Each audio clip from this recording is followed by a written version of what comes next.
నమస్తే, నేను Kavitha. Welcome to I dream news. High expectations, భారీ బడ్జెట్, మల్టిపుల్ స్టార్స్తో మల్టీ లాంగ్వేజ్లో వస్తున్నటువంటి పాన్ ఇండియా మూవీ కల్కి 2898. నిన్న సాయంత్రం ట్రైలర్ రిలీజ్ అయింది. మిలియన్స్లో వ్యూస్ వస్తున్నాయి. ఓవరాల్గా కల్కి మూవీని ఎలా చూడొచ్చు? ఇది కేవలం మైథలాజికల్ మూవీయా, సైంటిఫిక్ ఫిక్షనా, లేకపోతే ఊహాజనితమైనటువంటి కాలానికి తగ్గటువంటి మూవీయా? మనతో పాటుగా ఉన్నారు senior journalist, film critic Bharadwaj గారు. భరద్వాజ గారు, నమస్కారం అండి. నమస్తే అండి. సో కాశీతో మొదలైంది ఈ యుద్ధం అనేది, అంటే మన ట్రైలర్ అనేది. అందులో యుద్ధాలు కనిపిస్తున్నాయి, మరో కొత్త లోకం, ప్రపంచం, సృష్టి, ఇవన్నీ కనిపిస్తున్నాయి. దీంతో పాటుగా ప్రభాస్కి సంబంధించినటువంటి ఆయన ట్రాక్ రికార్డ్ని కూడా చూపిస్తున్నారు. ఓవరాల్గా ట్రైలర్ అనేది ఎలా అనిపించింది సార్ మీకు? అంటే ఒక మిక్స్డ్ ఎక్స్పీరియన్స్. అంటే తెలుగు తెర మీద ఇలాంటి సినిమా ఇంతకు ముందు రాలేదు.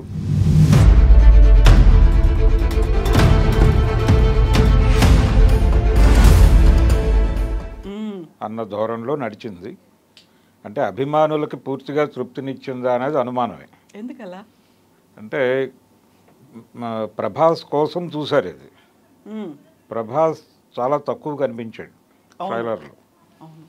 అలాగే నేరేషన్ ఎక్కువైంది. ఆ నేరేటివ్లో అమితాబ్ బచ్చన్ ఎక్కువ కనిపించాడు.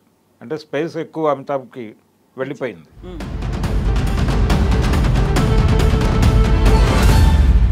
దీంతో కొంచెం అభిమానులు డిసప్పాయింట్ అయ్యారు, కానీ క్యూరియాసిటీ ఉంది. అంటే ఇప్పుడు దానికి వస్తున్నటువంటి వ్యూస్ చూస్తే ఈ సినిమా గురించి చాలామంది మాట్లాడుకుంటున్నారు అనే విషయం అర్థమైంది. అవును. సో వాళ్ళు ఇది ట్రయల్ రన్గానే చూశారు. ట్రయల్ రన్ చేశారు. సో చాలామంది ఈ సినిమా కోసం యాంగ్జైటీతో ఉన్నారు అనేది ఒక రికార్డు, ఒక కొలబద్ద వచ్చింది వాళ్ళకి. దీన్ని బట్టి ఇక్కడ నుంచి దాని ప్రమోషనల్ యాక్టివిటీస్ పెంచాలి టోటల్గా. అంటే ఇది ఇందాక మీరు అన్నారు, ఇది ఫిక్షనా లేకపోతే పురాణమా లేకపోతే ఇంకేమిటి అని. కాలానికి తగ్గ తీసినారు అంతే. అంటే ఇది విచిత్రమైనటువంటి పోకడ. టైమ్ మిషన్ అనేటువంటి కాన్సెప్ట్తో గతంలో సంగీతం శ్రీనివాసరావు గారు సినిమా తీశారు, ఆదిత్య 369. అవును. ఆయన ఈ సినిమా స్క్రిప్ట్లో కూర్చున్నారు. ఆయన కంట్రిబ్యూషన్ ఉంది దీనిలో. నిజానికి ఆయన దానికి ఆదిత్యకి సీక్వెల్ తీయాలనుకున్నాడు, అనుకుని డ్రాప్ అయింది అది రకరకాల కారణాల చేత. బహుశా ఆ జ్ఞానం దీనిలోకి వచ్చి ఉండొచ్చు అనేది ఒక డౌట్. అందుకని మీకు మైథలాజికల్ టచ్ కనిపిస్తోంది స్క్రిప్ట్లో. అంటే అమితాబ్ క్యారెక్టర్ డిజైనింగ్, ఆ క్యారెక్టర్ డిజైనింగ్, ఆ కన్ను, అశ్వత్థామ అనేటువంటిది ఆల్రెడీ మార్కెట్లోకి వాళ్ళే కావాలని పంప్ చేశారు.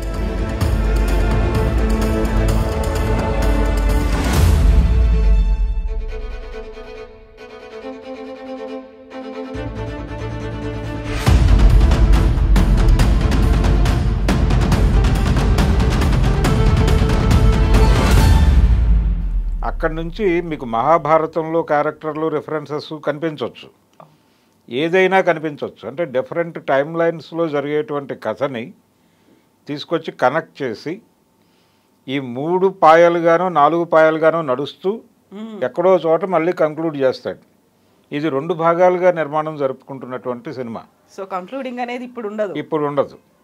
సో ఇప్పుడు మనం మొదటి భాగం చూడటానికి మాత్రమే సిద్ధమవుతున్నాం.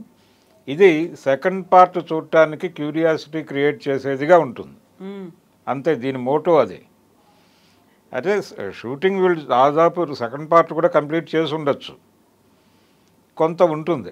అయితే ఇతను చాలా కష్టపడి ప్లాన్ చేశాడు. నాగశ్విన్ ప్రాణం పెట్టి చేశాడు ఈ సినిమాని. అంటే మహానటి తర్వాత వేరే ప్రాజెక్ట్ ముట్టుకోలేదు. దీని టార్గెట్ అంటే రాజమౌళి గారు ఒక మాట చెప్పాడు, కరోనా అనంతరం థియేటర్లకు జనాలు రావడం లేదు అన్నప్పుడు దానికి పరిష్కారంగా ఆయన చెప్పిన మాట ఏంటంటే, సినిమా అనేది థియేటర్కల్ ఎక్స్పీరియన్స్ ఇవ్వాలి ఆడియన్స్కి, అప్పుడు మాత్రమే థియేటర్కి వస్తారు. ఎందుకంటే చాలా ప్లాట్ఫామ్స్ మీద సినిమాలు అవైలబుల్గా ఉన్నాయి, కానీ థియేటర్లో చూస్తే తప్ప ఆ అనుభూతి రాదు, అనిపించాలి సినిమా.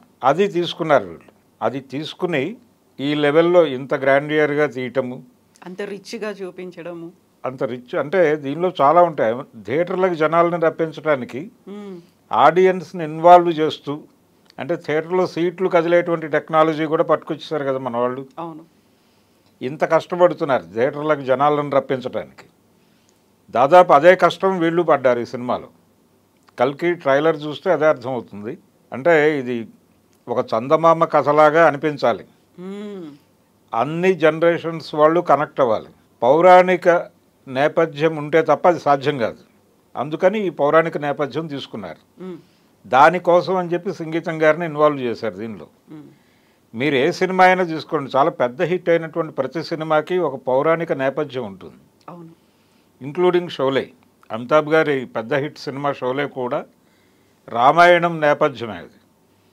అదేదో సెవెన్ సమురాయి ఇవన్నీ మాట్లాడతారు, కానీ మీకు బాలకాండలో విశ్వామిత్రుడు వచ్చి రామలక్ష్మణులు నువ్వు నేను యాగరక్షణ కోసం వినియోగించుకుంటాను అంటాడు.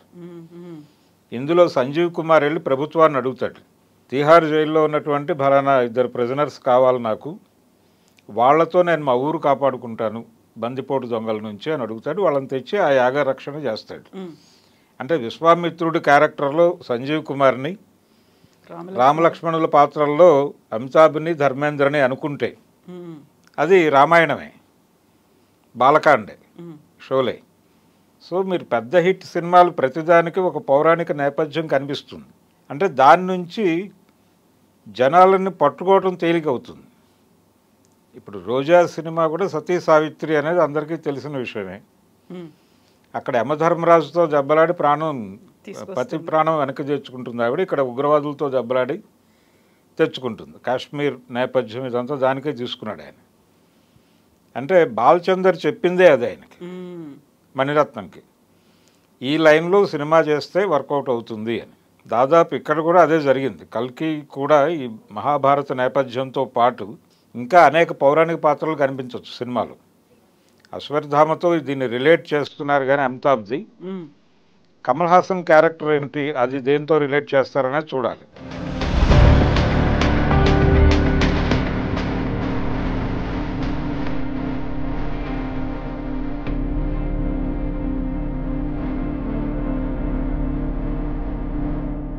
అతను విలన్గా కనిపిస్తున్నాడు సినిమాలో అనేది అర్థమైంది ట్రైలర్లోను. వాళ్ళు కూడా అదే చెప్పారు, కమల్ హాసన్ కూడా అదే చెప్పాడు, నేను కొంచెం నెగిటివ్ షేడ్లో కనిపించబోతున్నాను అని.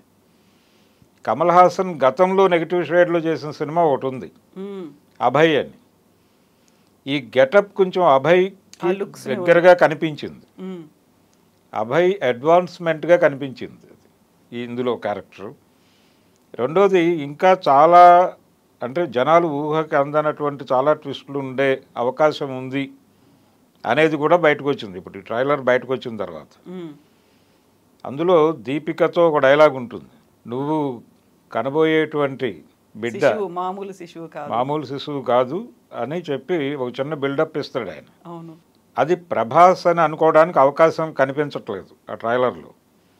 అంటే ఇంకొక క్యారెక్టర్ ఏదో ఒక ట్విస్ట్ మళ్ళీ కనిపిస్తుంది అక్కడ, ఎవరినో అక్కడ ఇంట్రడ్యూస్ చేయబోతున్నాడు డైరెక్టరు. అంటే ఒక సర్ప్రైజ్, ఒక సర్ప్రైజ్ ఏదో ఉండబోతోంది ఆ డైలాగ్ వెనకాల అనేది అనిపిస్తుంది. ఆయన ఎవరినైనా తీసుకురావచ్చు ఆ క్యారెక్టర్లోకి. సరికొత్త యంగ్ జనరేషన్లో ఉన్న యంగ్ జనరేషన్లో విజయ్ దేవరకొండ వస్తాడా, లేకపోతే ఆయనకి కలిసి వచ్చిన నాని వస్తాడా, ఇలా రకరకాల ఎవరి ఊహల్లో వాళ్ళు వెళ్తున్నారు. అయితే ఒకటే డిసప్పాయింట్మెంట్ ఏంటంటే ప్రభాస్ స్పేస్ తక్కువ ఉంది ట్రైలర్లో అనేది ఒకటే. అది హుక్ చేసి ఉండొచ్చు వాళ్ళకి వాంటెడ్గానే దాన్ని ఆపి ఇంకా చాలా పని ఉంది వాళ్ళకి, చాలా ప్రమోషనల్ యాక్టివిటీస్ చాలా ఉన్నాయి. ఇది మొదటి ట్రైలర్ కాబట్టి ఈ మేరకు చెప్పాలి అని అనుకున్నారు వాళ్ళు, ఆ మేరకే ఫిక్స్ అయ్యి డిజైన్ చేశారు. ఇది ఇందులో అంటే వాళ్ళ టార్గెట్ వచ్చేసి టోటల్, ఇది మీరు ఇందాక పాన్ ఇండియా అన్నారు, పాన్ ఇండియా కాదు, ఇది పాన్ వరల్డ్. ఒక హాలీవుడ్ రేంజ్లో తీసిన సినిమా, హాలీవుడ్ సినిమా. అంటే తెలుగు సినిమా అనేది ఇప్పుడు 3 భాగాలుగా చీలిపోయింది. ఒకటి పాన్ వరల్డ్ సినిమా, ఒకటి పాన్ ఇండియా సినిమా, ఒకటి లోకల్ సినిమాగా మారిపోయింది. లోకల్ సినిమా ఇక్కడ మార్కెట్కి టార్గెట్ చేసి తీసే సినిమాలు. హీరోలు కూడా అలాగే మారిపోయారు, పాన్ ఇండియా హీరోలు, పాన్ వరల్డ్ హీరోలు. ఈ మధ్య ఎన్నికల ప్రచారంలో ఆయన పవన్ కళ్యాణ్ అన్నాడు ఆ మాట, నాకంటే జూనియర్ ఎన్టీఆర్ పెద్ద హీరో, నాకంటే అల్లు అర్జున్ పెద్ద హీరో, ఇలా మాట్లాడాడు ఆయన.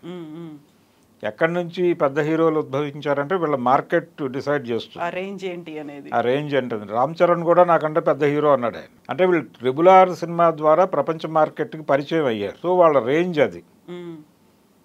ఇప్పటి వరకు రజనీకాంత్కి మాత్రమే బయట మార్కెట్ ఉండేది, ఓవర్సీస్ మార్కెట్ కొంచెం ఎక్కువ ఉండేది. జపాన్లోనూ అక్కడ ఆయన సినిమాలు డబ్ చేసి వేస్తే నడిచాయి. ఇప్పుడు వీళ్ళ సినిమాలు కూడా నడుస్తాయి అనేటువంటి ఒక కాన్ఫిడెన్స్ వచ్చింది.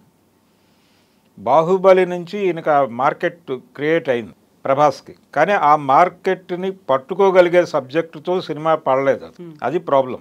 సలార్ కూడా వీళ్ళు ఎక్స్పెక్ట్ చేసిన రేంజ్కి వెళ్ళలేదు.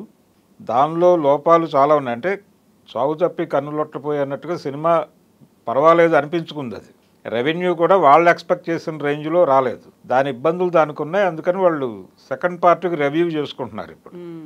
ఈ టైం గ్యాప్ తీసుకోవడానికి కారణం అదే. ప్రశాంత్ నీల్ అయితే ఇప్పుడు పురాణాలకి లింక్ ఉంటుంది అనుకున్నప్పుడు, అది అశ్వత్థామ క్యారెక్టర్ లాగా ఉంటుంది ఇవన్నీ అనుకున్నప్పుడు, వెరీ బిగినింగ్లో పోస్టర్ రిలీజ్ చేసినప్పుడు దీన్ని ఒక మార్వెల్ సిరీస్తో పోల్చారు, లేకుంటే ఒక డూన్ అనేది ఉంటుంది అని అనుకున్నారు. అంత మిక్స్డ్గా కనిపించి ఆ క్లారిటీ అనేది క్లియర్ పిక్చర్ కనిపించిందని ట్రైలర్లో.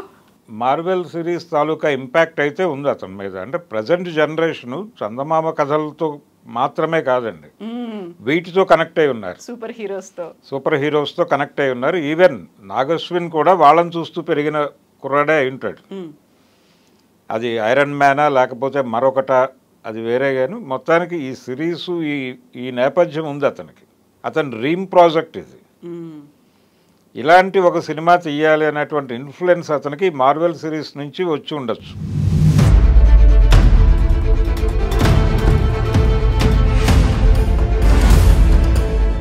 అందుకని ప్రభాస్ క్యారెక్టరు, ఆ కారు, ఆ బుజ్జి, ఇవన్నీ ఆ డిజైన్లో నడిచింది ఆ క్యారెక్టర్ వరకు.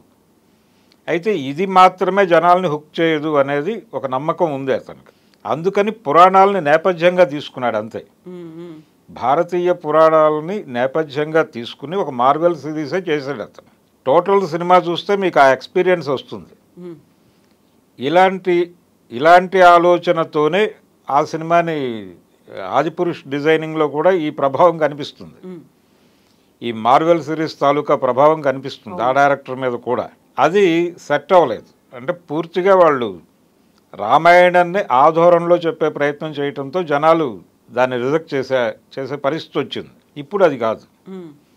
ఇది కేవలం పౌరాణిక నేపథ్యం కనిపిస్తుంది. మీకు ఆ రెఫరెన్సెస్ ఎక్కడో వెలుగుతాయి అంతే. ఇది మనం చదువుకున్నాము, ఇది విన్నాము అనేది అంతే. ఎక్కడ విన్నాము అనేది మీరు రెఫరెన్స్లోకి వెళితే మీకు తడుతుంది. ఇది భారతం నుంచి చూసాము, లేకపోతే రామాయణంలో విన్నాము, మరో చోట విన్నాము, ఇంకో పురాణంలో విన్నామని అనిపిస్తుంది అంతే. ఆ రెఫరెన్సెస్ మీకు స్ఫురించేలాగా సినిమా ఉంటుంది అంతే. మిగిలిందంతా మార్వెల్ సిరీస్ గోలై. ఇది పిల్లల్ని అలాగే పెద్దవాళ్ళని అంటే 3-4 జనరేషన్స్ని థియేటర్కి రప్పించేటువంటి ప్రయత్నం చేస్తున్నారు వీళ్ళు. అది కనిపించింది, ఆ కష్టం కనిపించింది ట్రైలర్లో. రెండోది, ఈయనకు ఒక చేదు అనుభవం ఉంది అశ్విని దత్కి. గతంలో మెహర్ రమేష్, ఎన్టీఆర్లతో ఆయన చేసినటువంటి ఒక ప్రయోగం చాలా పెద్ద డిజాస్టర్ని ఇచ్చింది ఆయనకి.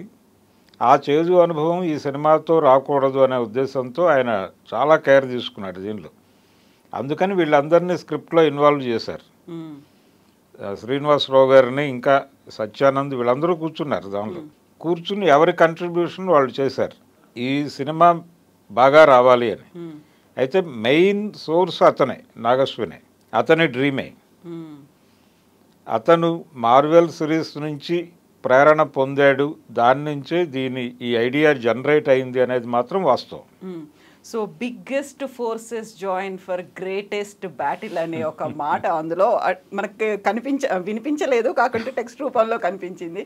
అది ఇంకొక ఎలివేషన్లా అనిపిస్తుంది. నెక్స్ట్ ఏముంటుంది అనేది. అంటే ఇది 2 భాగాలని అనుకున్నాం మనం.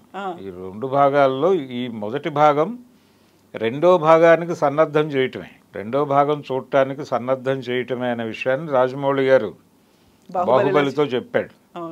సో ఇందులో కూడా కట్టప్ప లాంటి ఒక క్యారెక్టరు ఎందుకు, ఆ వెన్నుపోటు వెనకాల కథ ఏంటి అనేది ఒక డిస్కసివ్ పాయింట్గా మార్చేటువంటి ప్రయత్నం ఇందులో కూడా జరుగుతుంది. అయితే బాహుబలి అదొక జానపద తరహాలో వెళ్ళాడు ఆయన. ఈ నేపథ్యం తీసుకున్నాడు.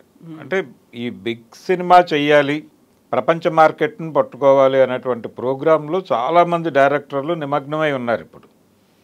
ఈ నిమగ్నమైనటువంటి డైరెక్టర్లలో బాలీవుడ్లో జరిగినటువంటి ప్రయత్నాలు ఏవి వర్కౌట్ అవ్వలేదు.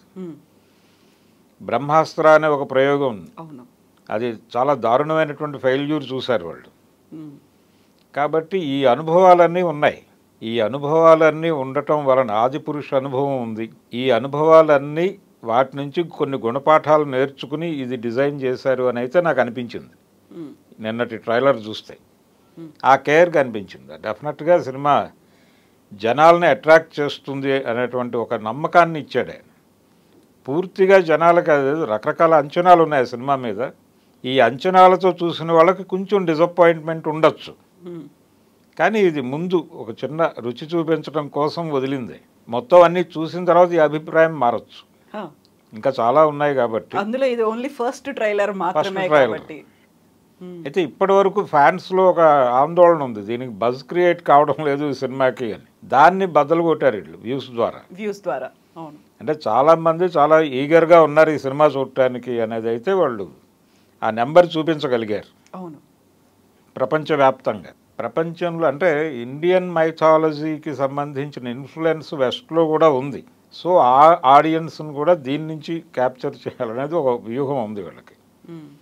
అందుకని ఈ క్యారెక్టర్స్ని నెమ్మదిగా పరిచయం చేసేటువంటి కార్యక్రమం ఒకటి జరుగుతుంది ఇప్పుడు. జరిగి నెమ్మదిగా జనాల్ని ఈ సబ్జెక్టుతో సింక్ చేసి థియేటర్లకు రప్పించి ఒక పాన్ వరల్డ్ సినిమాగానే దీన్ని ఒక పెద్ద సక్సెస్ కొట్టే ప్రయత్నంలో ఉన్నాడు ఆయన నాగశ్విన్. డెఫినెట్గా అతని ప్రయత్నం వర్కౌట్ అవుతుంది అదే అనిపించింది నన్ను ట్రైలర్ చూస్తే. సో ఇప్పటిదాకా మనం చూసిన ఈ మార్వెల్ సిరీస్లు కావచ్చు, లేకుంటే సూపర్ హీరోస్కి సంబంధించినటువంటి అన్ని సినిమాల్లో కూడా ఒక స్పెషల్ వెహికల్ అనేది కనిపిస్తుంది. అది కార్ కావచ్చు, లేకుంటే బైక్ కావచ్చు, ఇంకోటి ఏదైనా. దీనికోసం మహేంద్ర స్పెషల్గా డిజైన్ చేసినటువంటి బుజ్జి అనే దాన్ని కూడా, ఆ క్యారెక్టర్ ఇంట్రడక్షన్ కూడా భలే అనిపించింది అసలు. అంటే ఈ బుజ్జి అనే అంటే ఆ పేరు డిజైన్ చేయటం వెనకాల కూడా శంకర్ ప్రభావం కనిపిస్తుంది. అంటే శంకర్ కూడా ఇదే ధోరణి. అంటే ఆయన జనాలలో నానినటువంటి ఒక అంశాన్ని తీసుకుని దాన్ని అద్భుత రసంలో చెప్తాడు.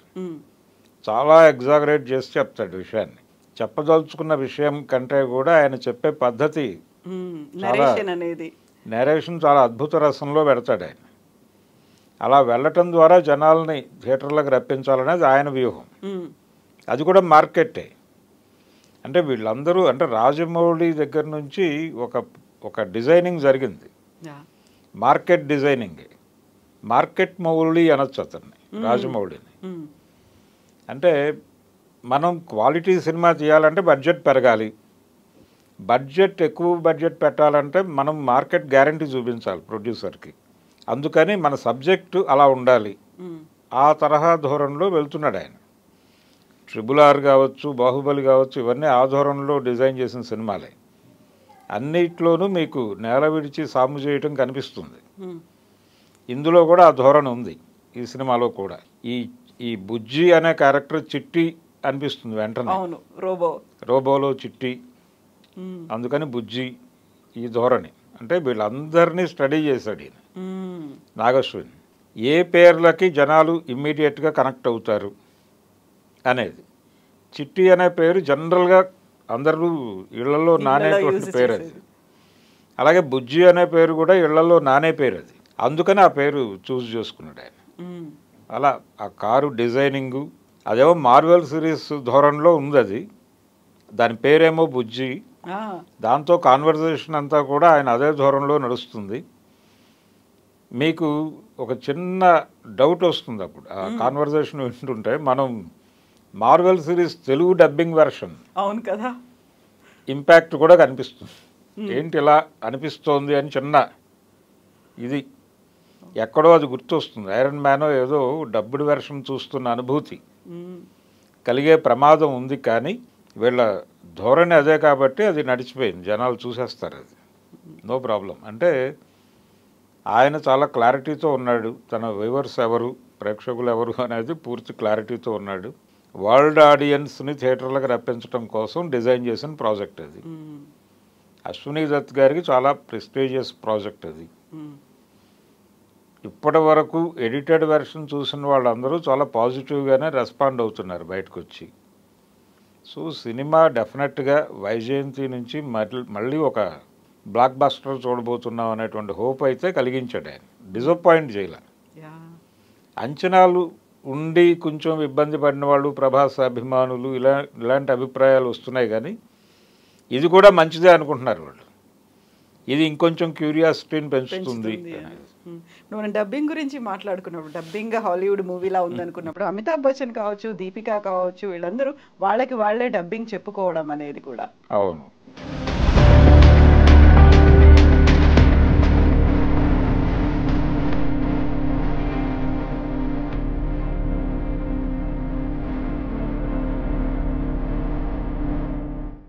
ఈ ఛాయలు కనిపించకూడదు అనే ప్రయత్నం అది. అంటే ఈ బుజ్జి ప్రభాస్ కాన్వర్జేషన్ అలా అనిపించింది. అవును. పర్టికులర్గా బుజ్జి డైలాగ్స్ ఇది ఎక్కడో మనం ఒక డబ్బుడు హాలీవుడ్ సినిమా చూస్తున్నాం అనే అనిపించేలాగా ఉంది అది. ఈ అనుభూతి నుంచి జనాలను బయటకు లాక్కురావడానికి ఎవరి డబ్బింగ్ వాళ్ళతో చెప్పించే ప్రయత్నం చేశాడు. నిజానికి ఆ ప్రయత్నం చేయటం వల్లనే కమల్ హాసన్ క్యారెక్టర్ని గుర్తుపెట్టారు జనాలు. ఎగ్జాక్ట్లీ, లేకపోతే ఐడెంటిఫై చేసేవాళ్ళు కాదు. అంటే ఆయన వాయిస్, ఆయన డైలాగ్ డెలివరీ జనాలకి ఇది అమితాబ్ అనేది కనెక్ట్ అయింది. కమల్ హాసన్ అని, లేకపోతే ఇంకెవరో అనుకునే ప్రమాదం కూడా ఉంది అక్కడ. ఎగ్జాక్ట్లీ. ఆయన ఒక టిపికల్ స్టైల్లో మాడ్యులేషను. రెండోది ఆ డైలాగ్ చెప్పడంలో కూడా ఆయన మీద అభయ్ ప్రభావం కనిపించింది. అందుకని అభయ్, కమల్ హాసన్. సో ఎప్పుడెప్పుడు అని ఎదురు చూస్తున్నారు. మొత్తానికైతే ట్రైలర్ వచ్చింది అండ్ రిలీజ్ డేట్ కూడా అనౌన్స్ చేసేసారు కాబట్టి, అందులోనే వచ్చింది కాబట్టి ఈ ఎలివేషన్స్ ఎక్స్పెక్టేషన్స్ని మ్యాచ్ అవుతుందా, అంతకు మించి ఉంటుందా అనేది జస్ట్ వెయిట్ చేయాల్సిందే. అయితే ఇది హై బడ్జెట్ సినిమా అంటే ఇప్పుడు తెలుగు సినిమా 100 కోట్లు వస్తే చాలు అనుకున్న రోజులు 100 కోట్లు మించి బడ్జెట్టే పెడుతున్నారు. 300 కోట్ల వరకు బడ్జెట్ పెట్టినా పర్వాలేదు. అంటే 1500 కోట్ల టార్గెట్ ఇది. అంటే బాహుబలి పార్ట్ 2 1500 కోట్లు కలెక్ట్ చేయగలిగింది. ఆ 1500 కోట్ల మార్క్ ఇప్పటివరకు ఎవరూ రీచ్ కాలేదు. ఈ సినిమాతో రీచ్ అవ్వాలనేది ఒక ప్రయత్నం, ఎవరి ప్రయత్నాలు వాళ్ళు చేస్తున్నారు. RRR కూడా 1200 దగ్గర ఆగిపోయింది. సో ఇప్పుడు ఈ సినిమాతో బాహుబలి రికార్డు కొట్టాలనేది కూడా ఒక ప్రోగ్రామ్ ఉంది వీళ్ళకి. చూడాలి ఏ మేరకు సక్సెస్ అవుతారనేది చూడాలి. బాహుబలితో పాటుగా RRRకి సంబంధించి ఆస్కార్ అవార్డు కూడా, సో అది కూడా టార్గెట్గా ఏమైనా పెట్టుకున్నారా? డెఫినెట్గా అండి, అందరికీ ఉంది ఇది. ఇప్పుడు పాన్ ఇండియా మార్కెట్లోకి ఎంట్రీ ఇచ్చినటువంటి ప్రతి డైరెక్టర్ డ్రీము అదే. అంటే ప్రతి ఒక్కళ్ళకి ఒక టార్గెట్ ఫిక్స్ చేశాడు ఆయన రాజమౌళి. సినిమాని ఎలా ప్రమోట్ చేయాలి అనేది కూడా. RRRని అది ఆస్కార్ కోసం ఆయన ఏదో చాలా డబ్బులు ఖర్చు పెట్టాడు అని అన్నారు, కానీ ఆ ఖర్చు ఎక్కడ పెట్టారంటే వాళ్ళు వెళ్ళి అక్కడ చూపించాలి అందరికీ, సినిమాని పరిచయం చేయాలి. ఈ పరిచయం చేయటం కోసం పెట్టిన ఖర్చు అది ఓటర్స్కి కావచ్చు, కమిటీలకు కావచ్చు, వీళ్ళందరికీ అందరికీ తీసుకెళ్ళి పరిచయం చేశారు కంటెంట్ని. ఈ పరిచయం చేయటము ఇవన్నీ కూడా విండో ఓపెన్ అయింది అందరికీ, మనం ఎలా ప్రమోట్ చేయాలి సినిమాని అనేది. ఇప్పుడు ఆ ధోరణిలోనే వీళ్ళందరూ ఎంత బ్రాడ్గా యూటిలైజ్ చేసుకుంటారు. సుకుమార్కి కూడా ఉంది ఆ ప్రోగ్రామ్. ఇప్పుడు పుష్ప టైంలో, అది నడుస్తున్న టైంలో వీళ్ళకి ఆస్కారు ఈ వ్యవహారం అంతా నడిచింది. సో ఇప్పుడు దాని నుంచి అంటే ఆస్కార్ కొట్టకపోయినప్పటికీ ఒక సంతృప్తి ఏంటంటే తనకి జాతీయ ఉత్తమ నటుడిగా అదే సినిమాకి రావడం అనేది, ఆ సినిమాకి రావటం, పుష్పకి రావటంతో అది వాళ్ళు తృప్తి చెందారు. ఇప్పుడు వీళ్ళకి కూడా అలాంటి అవార్డు ఒకటి కావాలి. ఈ కష్టానికి ఒక గుర్తింపు కోరుకుంటారు కదా న్యాచురల్గా, అది రావాలనేది అంబిషన్ కూడా ఉంది వాళ్ళకి. ఆ ప్రయత్నాలు చేయటానికి మార్గం ఏమిటనేది ఆయన చెప్పాడు రాజమౌళి. ఇది కూడా డెఫినెట్గా ప్రపంచ వేదికల మీద పరిచయం కార్యక్రమం ఇవన్నీ జరుగుతాయి. ఆల్రెడీ ప్రభాస్ తెలుసు ప్రపంచంలో, అందుకని ఈజీగానే వీళ్ళు చేయగలుగుతారు అది. Yes sir, thank you so much. ఏమవుతుంది, ఎలా రిలీజ్ తర్వాత మళ్ళీ అంచనాలు ఇవన్నీ అవన్నీ మించి ఉన్నాయా చూద్దాం sir. Thank you so much Bharadwaj గారు. Thank you.